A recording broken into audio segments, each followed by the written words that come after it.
Ben Shapiro is a conservative pundit.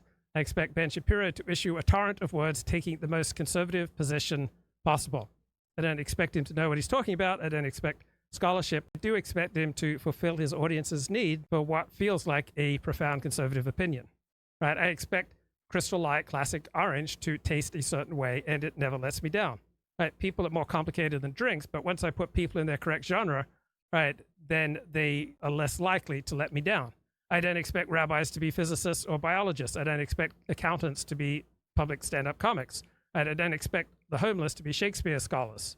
Right? On occasion, they might be, but I don't expect this, and so I don't get needlessly disappointed. Right? I expect a talk show host or a journalism operation to optimize for that which is interesting to its audience. I don't expect them to optimize for truth.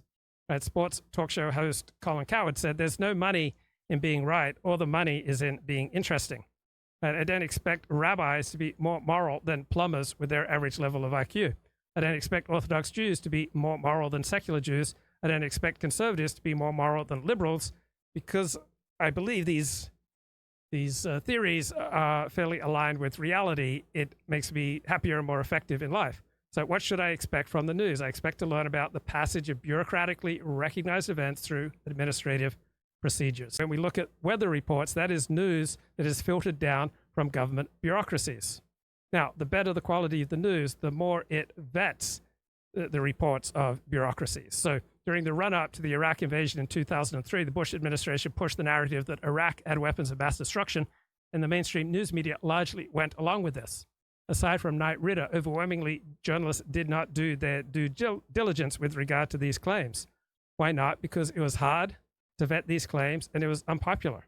Now, just because powerful bureaucracies push a narrative does not mean that narrative is true. So after George Floyd's death in May 25, 2020, various bureaucracies, including journalistic ones, pushed the false narrative that police were systematically racist against blacks. So all institutions or people push stories that deserve critical analysis, meaning placing the narrative in its time and place and understanding the incentives of the people pushing it. Most people, most of the time, don't say what they mean, nor do they mean what they say. So all remarks and reports have to be placed in context. The better the journalist, the better they put things in context, and the more they explain the interests at play.